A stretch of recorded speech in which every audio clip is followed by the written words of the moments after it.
Praise Lord. യിരെമ്യാ പ്രവാചകന്റെ പുസ്തകം 51 അധ്യായം. യഹോവ ഇപ്രകാരം അരുളിച്ചെയ്യുന്നു, ഞാൻ ബാബേലിൻ്റെ നേരെയും എൻ്റെ എതിരാളികളുടെ ഹൃദയത്തിൻ്റെ നേരെയും സംഹാരകൻ്റെ മനസ്സുണർത്തും. പാറ്റുന്നവരെ ഞാൻ ബാബേലിലേക്ക് അയക്കും. അവർ അതിനെ പാറ്റി ദേശത്തെ ശൂന്യമാക്കും. അനർത്ഥ ദിവസത്തിൽ അവർ അതിനെ നാലുപുറവും കളയും. വില്ലാളി വില്ലു കുലയ്ക്കാതിരിക്കട്ടെ, അവൻ കവചം ധരിച്ച് നിവർന്നു നിൽക്കാതിരിക്കട്ടെ. അതിലെ യൗവനക്കാരെ ആദരിക്കാതെ സർവ്വസൈന്യത്തെയും നിർമൂലമാക്കി കളവീൻ. അങ്ങനെ കൽദയരുടെ ദേശത്ത് നിഹതന്മാരും അതിൻ്റെ വീഥികളിൽ കുത്തിത്തുളയ്ക്കപ്പെട്ടവരും വീഴും. ഇസ്രായേലിൻ്റെയും യഹൂദായുടെയും ദേശങ്ങൾ ഇസ്രായേലിൻ്റെ പരിശുദ്ധനോടുള്ള അകൃത്യം കൊണ്ട് നിറഞ്ഞിരിക്കുന്നു. എങ്കിലും സൈന്യങ്ങളുടെ യഹോവയായ അവയുടെ ദൈവം അവയെ വിധവമാരായി വിട്ടിട്ടില്ല. ബാബേലിൻ്റെ നടുവിൽ നിന്ന് ഓടി ഓരോരുത്തൻ താൻ്റെ പ്രാണനെ രക്ഷിച്ചു കൊള്ളുവീൻ. നിങ്ങൾ അതിൻ്റെ അകൃത്യത്തിൽ നശിച്ചു പോകരുത്. ഇത് യഹോവയുടെ പ്രതികാലകാലമല്ലോ. അതിൻ്റെ പ്രവൃത്തിക്ക് തക്കവണ്ണം അവൻ അതിനോട് പകരം ചെയ്യും. ബാബേൽ യഹോവയുടെ കയ്യിൽ സർവ്വഭൂമിയെയും ലഹരി പിടിപ്പിക്കുന്ന പൊൻപാനപാത്രമായിരുന്നു. ജാതികൾ അതിലെ വീഞ്ഞു കുടിച്ചിട്ട് അവർക്ക് ഭ്രാന്ത് പിടിച്ചു. പെട്ടെന്ന് ബാബേൽ വീണു തകർന്നുപോയി. അതിനെക്കുറിച്ച് മുറയിടുവീൻ. അതിൻ്റെ വേദനയ്ക്ക് തൈലം കൊണ്ടുവരുവീൻ. പക്ഷേ അതിന് സൗഖ്യം വരും. ഞങ്ങൾ ബാബേലിന് ചികിത്സ ചെയ്തു, എങ്കിലും സൗഖ്യം വന്നില്ല. അതിനെ ഉപേക്ഷിച്ച് കളവീൻ. നാം ഓരോന്നും നമ്മുടെ സ്വദേശത്തേക്ക് പോകാം. അതിൻ്റെ ശിക്ഷാവിധി സ്വർഗത്തോളം എത്തി, ആകാശത്തോളം പൊങ്ങിയിരിക്കുന്നു. യഹോവ നമ്മുടെ നീതി വെളിപ്പെടുത്തിയിരിക്കുന്നു. വരുവീൻ, നമ്മുടെ ദൈവമായ യഹോവയുടെ പ്രവൃത്തിയെ സിയോനിൽ പ്രസ്താവിക്കുക. അമ്പു മിനുക്കുവീൻ, പരിച ധരിപ്പീൻ. യഹോവ മേദ്യ രാജാക്കന്മാരുടെ മനസ്സുണർത്തിയിരിക്കുന്നു. ബാബേലിനെ നശിപ്പിപ്പാൻ തക്കവണ്ണം അവൻ്റെ നിരൂപണം അതിനു വിരോധമായിരിക്കുന്നു. ഇത് യഹോവയുടെ പ്രതികാരം, തൻ്റെ മന്ദിരത്തിനു വേണ്ടിയുള്ള പ്രതികാരം തന്നെ. ബാബേലിൻ്റെ മതിലുകൾക്ക് നേരെ കൊടി ഉയർത്തുവീൻ. കാവൽ ഉറപ്പിപ്പീൻ. കാവൽക്കാരെ നിർത്തുവീൻ. പതിയിരുപ്പുകാരെ ഒരുക്കുവീൻ. യഹോവ ബാബേൽ നിവാസികളെക്കുറിച്ച് അരുളി ചെയ്തത് നിർണയിച്ചും അനുഷ്ഠിച്ചും ഇരിക്കുന്നു. വലിയ വെള്ളങ്ങൾക്കരികെ വസിക്കുന്നവളായി വളരെ നിക്ഷേപങ്ങളുള്ളവളെ, നിൻ്റെ അവസാനം നിന്നെ ഛേദിച്ച് കളവാനുള്ള അവധി വന്നിരിക്കുന്നു. ഞാൻ നിശ്ചയമായിട്ട് വീട്ടിലുകളെ കൊണ്ടെന്ന പോലെ മനുഷ്യരെ കൊണ്ട് നിന്നെ നിറയ്ക്കും. അവർ നിന്റെ നേരെ ആർപ്പിടുമെന്ന് സൈന്യങ്ങളുടെ യഹോവ തന്നെ കൊണ്ട് തന്നെ സത്യം ചെയ്തിരിക്കുന്നു. അവൻ തൻ്റെ ശക്തിയാൽ ഭൂമിയെ സൃഷ്ടിച്ചു. തൻ്റെ ജ്ഞാനത്താൽ ഭൂമണ്ഡലത്തെ സ്ഥാപിച്ചു. തൻ്റെ വിവേകത്താൽ ആകാശത്തെ വിരിച്ചു. അവൻ തൻ്റെ നാദം പുറപ്പെടുവിക്കുമ്പോൾ ആകാശത്ത് വെള്ളത്തിൻ്റെ മുഴക്കമുണ്ടാകുന്നു. ഭൂമിയുടെ അറ്റങ്ങളിൽ നിന്ന് അവൻ ആവി കയറ്റുന്നു. മഴയ്ക്ക് മിന്നലുണ്ടാക്കി തൻ്റെ ഭണ്ഡാരത്തിൽ നിന്ന് കാറ്റ് പുറപ്പെടുവിക്കുന്നു. ഏതു മനുഷ്യനും മൃഗപ്രായനും പരിജ്ഞാനമില്ലാത്തവനുമാകുന്നു. തട്ടാന്മാരൊക്കെയും വിഗ്രഹനിമിത്തം ലജ്ജിച്ചു പോകുന്നു. അവർ വാർത്തുണ്ടാക്കിയ ബിംബം വ്യാജമത്രേ. അവയിൽ ശ്വാസവും ഇല്ലാവമായയും വ്യർത്ഥ പ്രവൃത്തിയും തന്നെ. സന്ദർശനകാലത്ത് അവൻ നശിച്ചു പോകും. യാക്കോബിൻ്റെ ഓഹരിയായവൻ ഇവയെപ്പോലെയല്ല. അവൻ സർവത്തെയും നിർമ്മിച്ചവൻ. ഇസ്രായേൽ അവൻ്റെ അവകാശഗോത്രം. സൈന്യങ്ങളുടെ യഹോവ എന്നാകുന്നു അവൻ്റെ നാമം. നീ എൻ്റെ വെൺമഴവും യുദ്ധത്തിനുള്ള ആയുധങ്ങളുമാകുന്നു. ഞാൻ നിന്നെക്കൊണ്ട് ജാതികളെ തകർക്കും, നിന്നെക്കൊണ്ട് രാജ്യങ്ങളെ നശിപ്പിക്കുകയും ചെയ്യും. നിന്നെക്കൊണ്ട് ഞാൻ കുതിരയെയും അതിൻ്റെ പുറത്ത് കയറിയിരിക്കുന്നവനെയും തകർക്കും. നിന്നെക്കൊണ്ട് ഞാൻ രഥത്തെയും അതിലിരിക്കുന്നവനെയും തകർക്കും. നിന്നെക്കൊണ്ട് ഞാൻ പുരുഷനെയും സ്ത്രീയെയും തകർക്കും. നിന്നെക്കൊണ്ട് ഞാൻ വൃദ്ധനെയും ബാലനെയും തകർക്കും. നിന്നെക്കൊണ്ട് ഞാൻ യുവാവിനെയും യുവതിയെയും തകർക്കും. നിന്നെക്കൊണ്ട് ഞാൻ ഇടയനെയും ആട്ടിൻകൂട്ടത്തെയും തകർക്കും. നിന്നെക്കൊണ്ട് ഞാൻ കൃഷിക്കാരനെയും അവൻ്റെ ഏർക്കാളയെയും തകർക്കും.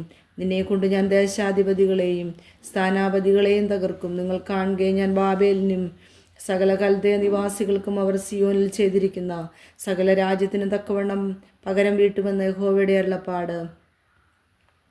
സകല ഭൂമിയെ നശിപ്പിക്കുന്ന വിനാശപർവ്വതമേ, ഞാൻ നിനക്ക് വിരോധമായിരിക്കുന്നു. ഞാൻ നിന്റെ മേൽ കൈനീട്ടി നിന്നെ പാറകളിൽ നിന്ന് ഉരുട്ടി ദഹനപർവ്വതമാക്കും എന്ന് യഹോവയുടെ അരുളപ്പാട്. നിന്നിൽ നിന്ന് അവർ മൂലക്കല്ലായിട്ടോ അടിസ്ഥാനക്കല്ലായിട്ടോ ഒരു കല്ലുമെടുക്കാതെ വണ്ണം നീ നിത്യശൂന്യമായി ഭവിക്കുമെന്ന് യഹോവയുടെ അരുളപ്പാട്. ദേശത്തൊരു കൊടി ഉയർത്തുവീൻ. ജാതികളുടെ ഇടയിൽ കാഹളമൂതുവീൻ. ജാതികളെ അതിന് നേരെ സംസ്കരിപ്പീൻ. അരാരാത്ത്, മിന്നി, അസ്കനോസ് എന്നീ രാജ്യങ്ങളെ അതിന് വിരോധമായി വിളിച്ചുകൂട്ടുവീൻ. അതിനെതിരെ ഒരു സേനാപതിയെ നിയമിപ്പീൻ. പരുവരുത്ത വിട്ടിലുകളെ പോലെ കുതിരകളെ പുറപ്പെടുവിക്കുമാറാക്കുവീൻ. മേദ്യരുടെ രാജാക്കന്മാരും ദേശാധിപതിമാരും സകല സ്ഥാനാപതിമാരും അവൻ്റെ ആധിപത്യത്തിൽ ഉൾപ്പെട്ട സകല ദേശക്കാരുമായ ജാതികളെ അതിന് വിരോധമായി സംസ്കരിപ്പീൻ. ബാബേൽ ദേശത്തെ നിവാസികളില്ലാതെ ശൂന്യമാക്കേണ്ടതിന് ബാബേലിനെ കുറിച്ചുള്ള യഹോവയുടെ നിരൂപണങ്ങൾ നിവൃത്തിയായി വരുന്നതുകൊണ്ട് ദേശം നടുങ്ങി സങ്കടപ്പെടുന്നു. ബാബേലിലെ വീരന്മാർ യുദ്ധം മതിയാക്കി കോട്ടകളിലിരിക്കുന്നു. അവരുടെ ശക്തി ക്ഷയിച്ചിരിക്കുന്നു. അവർ സ്ത്രീകളെ പോലെ ആയിരിക്കുന്നു. അവയിലുള്ളതൊക്കെയും ബാബേലിനെ ചൊല്ലി ഘോഷിച്ചുല്ലസിക്കും. വടക്കു നിന്ന് വിനാശകന്മാർ അതിലേക്ക് വരുമെന്ന് യഹോവയുടെ അരുളപ്പാട്. Israel നിഹതന്മാരെ Babel വീഴേണ്ടതാകുന്നു.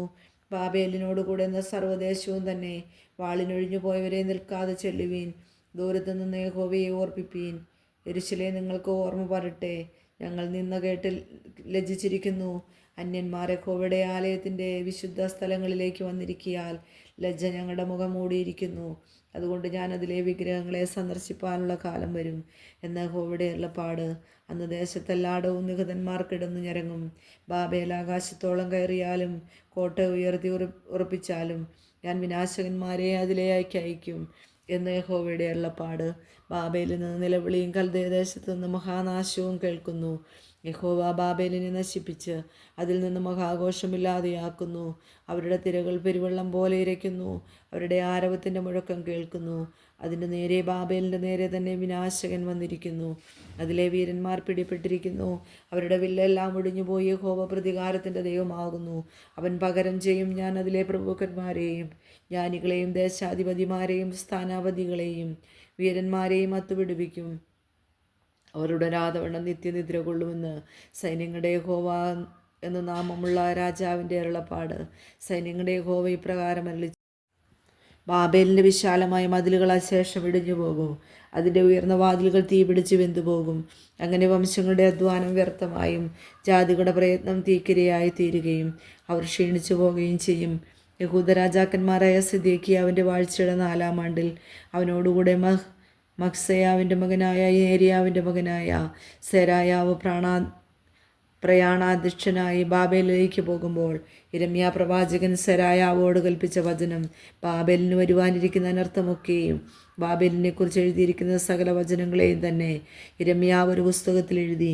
യിരെമ്യാവ് സെരായാവോട് പറഞ്ഞത്: നീ ബാബേലിലെത്തിയ ശേഷം ഈ വചനങ്ങളൊക്കെയും നോക്കി വായിച്ചിട്ട് യഹോവയെ ഈ സ്ഥലത്ത് മനുഷ്യനോ മൃഗമോ ഒന്നും ശേഷിക്കാതെ അത് ശാശ്വത ശൂന്യമായിരിക്കത്തക്കവണ്ണം നീ അതിനെ നശിപ്പിച്ചു കളയുമെന്ന് അതിനെക്കുറിച്ച് അരുളി ചെയ്തുവല്ലോ എന്ന് പറയണം. പിന്നെ ഈ പുസ്തകം വായിച്ച ശേഷം നീ അതിനൊരു കല്ല് കെട്ടി ഫ്രാത്തിൻ്റെ നടുവിലേക്ക് എറിഞ്ഞ് ഇങ്ങനെ: ബാബേൽ പോകും. ഞാൻ അതിന് വരുത്തുന്ന അനർത്ഥത്തിൽ നിന്ന് അത് പൊങ്ങി വരികയില്ല. അവർ ക്ഷയിച്ചു പോകുമെന്ന് പറയണം. ഇത്രത്തോളം യിരെമ്യാവിൻ്റെ വചനങ്ങൾ. കൊള്ളേണ്ടതിന് ഞാൻ അവർക്ക് ഒരു പാനീയമൊരുക്കി അവരെ ലഹരി പിടിപ്പിക്കുമെന്ന് യഹോവയുടെ അരുളപ്പാട്. ഞാൻ അവരെ കുഞ്ഞാടുകളെ പോലെയും മുട്ടാടുകളോടുകൂടി ആട്ടുകൊറ്റന്മാരെ പോലെയും കൊലനിലത്തേക്ക് ഇറങ്ങിക്കൊണ്ടുവരും. ശേഷക്ക് പിടിക്കപ്പെട്ടുപോയി എങ്ങനെ? സർവ്വഭൂമിയുടെയും പ്രശംസയായിരുന്നത് ശത്രുവശമായി പോയതെങ്ങനെ? ജാതികളുടെ ഇടയിൽ ബാബേൽ ഒരു സ്തംഭന വിഷയമായി തീർന്നതെങ്ങനെ? ബാബേലിന്മേൽ കടൽ കവിഞ്ഞു നിന്നിരിക്കുന്നു. അതിൻ്റെ തിരകളുടെ പെരുപ്പം കൊണ്ട് അത് മൂടിയിരിക്കുന്നു. അതിൻ്റെ പട്ടണങ്ങൾ ശൂന്യവും വരണ്ട നിലവും മരുഭൂമിയും ആരും പാർക്കാത്തതും വഴി നടക്കാത്തതുമായ ദേശവുമായി തീർന്നിരിക്കുന്നു. ഞാൻ ബാബേലിൽ വെച്ച് ബേലിനെ സന്ദർശിച്ച് അവൻ വിഴുങ്ങിയതിനെ അവൻ്റെ വായിൽ നിന്ന് പുറത്തിറക്കും. ജാതികൾ ഇനി അവൻ്റെ അടുക്കൽ ഓടിച്ചെല്ലുകയില്ല.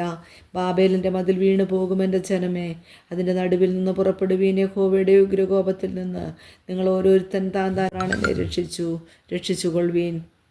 ദേശത്ത് കേൾക്കുന്ന വർത്തമാനം കൊണ്ടും ഒരാണ്ടിൽ ഒരു വർത്തമാനവും പിറ്റേ ആണ്ടിൽ മറ്റൊരു വർത്തമാനവും കേൾക്കുമ്പോഴും സാഹസകൃത്യങ്ങൾ ദേശത്ത് നടക്കുമ്പോഴും അധിപതിക്ക് വിരോധമായി എഴുന്നേൽക്കുമ്പോഴും നിങ്ങളുടെ ധൈര്യം ക്ഷയിച്ചു പോകരുത്.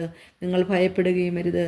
അതുകൊണ്ട് ഞാൻ ബാബേലിലെ വിഗ്രഹങ്ങളെ സന്ദർശിപ്പാനുള്ള കാലം വരും. അന്ന് ദേശമെല്ലാം ലജ്ജിച്ചു പോകും.